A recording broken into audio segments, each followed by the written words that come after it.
نحمده ونصلي على رسوله الكريم أما بعد. عن أبي هريرة رضي الله تعالى عنه قال قال رسول الله صلى الله عليه وسلم: إن العبد إذا صلى في العلانية فأحسن وصلى في السر فأحسن قال الله تعالى هذا عبدي حقا. حضرت ابو ہریرہ رضی اللہ تعالیٰ عنہ سے روایت ہے کہ جناب نبی کریم صلی اللہ علیہ وسلم نے ارشاد فرمایا کہ جب بندہ لوگوں کے سامنے نماز پڑھتا ہے اور اچھی طرح رکوع کرتا ہے، اچھی طرح سجدہ کرتا ہے، نماز میں جو تعدیل ارکان واجب ہے اس کا لحاظ اور خیال رکھ کر نماز پڑھتا ہے، وصلى في السر فأحسن، اور جب علیحدگی میں نماز پڑھتا ہے اور اسے کوئی دیکھنے والا نہیں ہوتا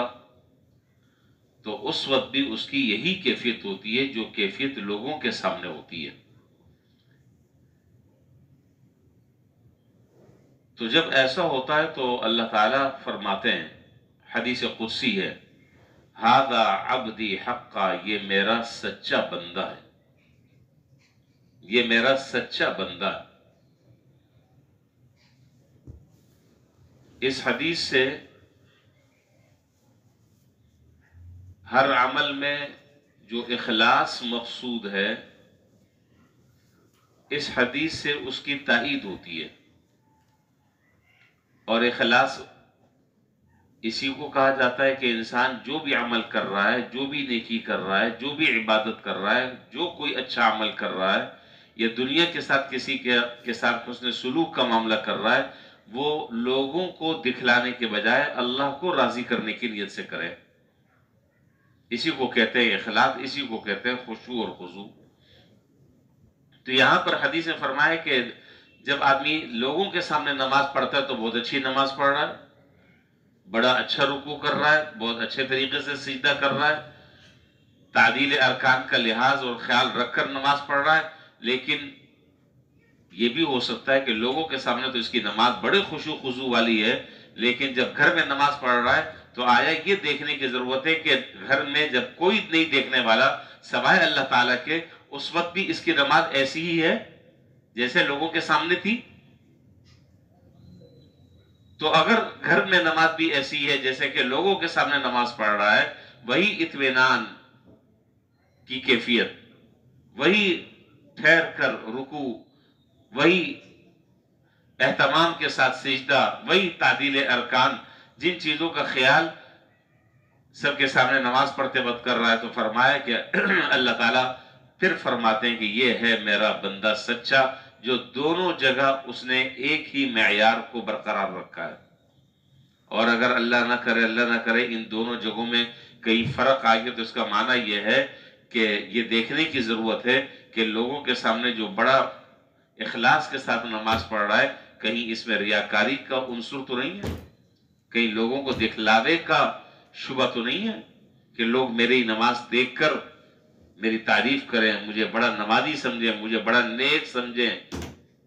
بڑا متقی و پارسا سمجھیں، اور گھر میں جا رہا ہے تو تو چل میں آیا، تو چل میں آیا، نہیں۔ اسی لیے کسی بزرگ کا یہ قول ہے اور بڑا اچھا دل کو لگنے والی بات انہوں نے فرمایا کہ اگر تم اپنے عمل میں اخلاص پیدا کرنا چاہتے ہو اور اپنے عمل میں اخلاص دیکھنا چاہتے ہو تو چرواہے سے اخلاص سیکھو، چرواہے سے جو بکریوں کو چراتا ہے۔ تو کسی نے پوچھا کہ حضرت چرواہے سے کیا مطلب اخلاص سیکھنے کا؟ فرمایا کہ جب ایک شخص بکریاں چرا رہا ہے، چرواہا، اور جب نماز کا وقت ہوتا ہے تو وہ وہیں درخت کے قریب میں سامنے نماز پڑھ لیتا ہے، تو کیا اس نماز پڑھتے وقت اسے کیا اس بات کا خیال ہوتا ہے کہ میری نماز سے میری بکریاں میری تعریف کریں؟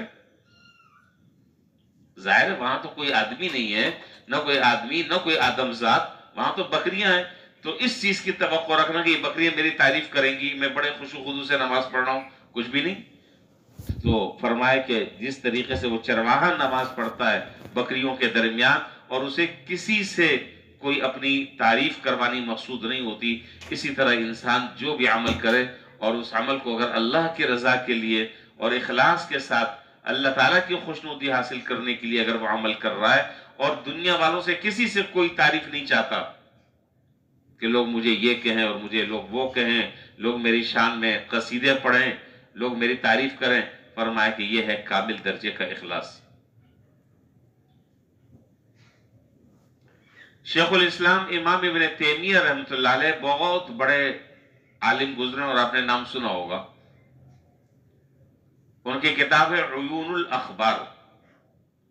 امام ابن تیمیہ رحمۃ اللہ علیہ نے اس کتاب میں ایک عجیب و غریب واقعہ لکھا جو ہم سب کے لیے بڑا سبق آموز ہے۔ فرمایا کہ ایک مرتبہ مسلم بن عبد الملک اس نے ایک قلعے کا محاصرہ کیا۔ پہلے زمانے میں جنگیں ہوتی تھی، قلعے کا محاصرہ کر لیا جاتا تھا،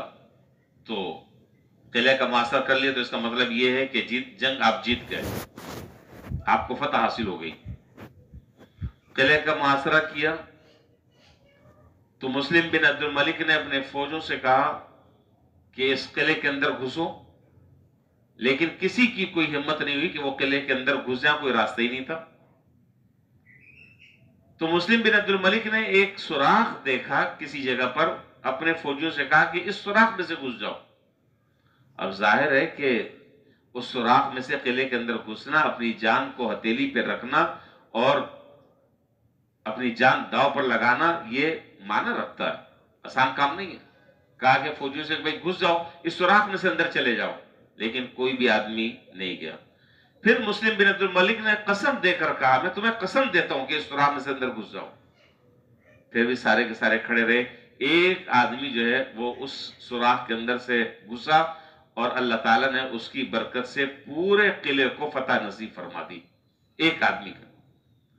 جب قلعہ فتح ہو گیا تو مسلم بن عبد الملک نے کسی منادی سے یہ اعلان کروایا کہ یہ کون آدمی ہے، اس کو پیش کیا جائے۔ اب وہ جو آدمی تھا جو قلعے کے اندر گھستا تھا وہ نقاب پوش تھا، اس نے اپنا نقاب لگایا اور نقاب لگا کر مسلم بن عبد الملک کے پاس آیا اور کہا کہ بھائی تم کون ہو، تمہارا کیا تعارف ہے؟ اس نے کہا کہ جی میں اپنا تعارف میں کراؤں گا 3 شرطوں کے ساتھ۔ اول تو مجھے ضرورت نہیں ان چیزوں کی کہ میں کون ہوں اور کیا ہوں، کام تھا وہ ہو گیا، اللہ نے کرا دیا، ختم بات۔ لیکن اگر آپ کا زیادہ اصرار ہے کہ میں اپنا تعارف کراؤں تو میرے تعارف کرانے کے لیے 3 شرطیں ہیں، اگر وہ شرطیں آپ کو منظور ہے تو میں حاضر ہوں۔ مسلم بن عبد الملک نے کہا کہ چلو کراؤ۔ اس نے کہا کہ جی پہلی شرط تو یہ ہے کہ صحیفے میں میرا نام لکھ کر خلیفہ کے پاس نہ بھیجا جائے، اس لیے کہ میں تشہیر نہیں چاہتا۔ حضرت ہمارے ہاں تو سب سے بڑی وبا اور مصیبت یہ ہے کہ وہ چیزیں بعد میں بنتی ہیں، سنگ مرمر میں نام پہلے لکھ کر تیار ہوتا ہے۔ فوٹو سیشن میں جس طریقے سے ہم سب سے آگے آگے نمایاں ہوتے ہیں تاکہ ہماری تصویر جو ہے بہت زیادہ صاف ہو اور لوگ کہیں کہ دیکھو یہ اتنا بڑا کارنامہ انجام دیا ہے، یہ ہے ہمارے اخلاص کی حقیقت۔ تو کہنے لگے کہ جی پہلی شرط یہ ہے کہ میری تشہیر نہ ہو، میرا نام لکھ کر خلیفہ کے پاس نہ بھیجا جائے۔ دوسری شرط یہ ہے کہ مجھے کوئی ایوارڈ اور کوئی تمغہ مجھے نہ دیا جائے، اس لیے کہ یہ کام میں نے اللہ کو راضی کرنے کے لیے کیا ہے، کسی دنیا کی لالچ اور دنیا کے مال و دولت کے حصول کے لیے نہیں کیا۔ 2 شرطیں۔ اور تیسری شرط یہ ہے کہ مجھ سے ہرگز کوئی آدمی یہ نہ پوچھے کہ تم کون ہو، تم کون ہو، اپنا تعارف کراؤ، کس قبیلے سے تمہارا تعلق ہے، تمہارے آبا و اجداد کون ہیں، مجھ سے ذرا بھی کوئی آدمی میرا تعارف نہ کرے۔ اگر یہ 3 شرطیں منظور ہیں تو ٹھیک ہے۔ انہوں نے کہا کہ جی منظور ہے، بتاؤ وہ آدمی کون ہے؟ کہا کہ یہی آدمی جو آپ کے سامنے کھڑا ہوا ہے۔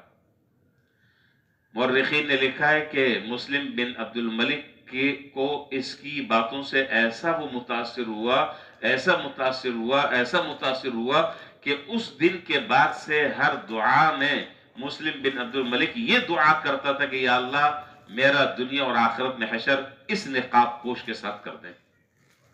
دنیا اور آخرت میں میرا حشر اس نقاب پوش کے ساتھ کر دے۔ کیا مطلب؟ کہ اس آدمی کے اندر جتنا اخلاص اور جتنی للہیت ہے، یا اللہ اس مخلص آدمی کے ساتھ میرا حشر دنیا میں بھی فرما اور آخرت میں بھی فرما۔ تو معلوم یہ ہوا کہ اللہ جل شانہ کی رضا کے لیے کوئی کام کرنا اور اخلاص کے ساتھ کوئی کام کرنا، اس کے اللہ کے نزدیک بڑی قدر و قیمت ہے، بڑی منزلت ہے، بڑا مرتبہ اور بڑا درجہ ہے۔ آدمی بس اوقات بڑے بڑے کام کرتا ہے، بہت بڑے بڑے کام کرتا ہے، لیکن کہیں ریاکاری کا عنصر سامنے آ جاتا ہے، کہیں دکھلاوے اور شہرت کا عنصر سامنے آ جاتا ہے، وہ سارا عمل رائگا چلا جاتا ہے، اور بس اوقات چھوٹا سا عمل ہوتا ہے، اللہ کی رضا کے لیے آدمی کرتا ہے، اللہ کی خوشنودی کے لیے کرتا ہے، اللہ تعالیٰ اس کو بڑھا چڑھا کر کہاں سے کہاں پہنچا دیتے ہیں۔ تو اللہ تبارک و تعالیٰ ہم سب کو اپنے تمام کے تمام اعمال میں اخلاص، اپنی رضا اور خوشنودی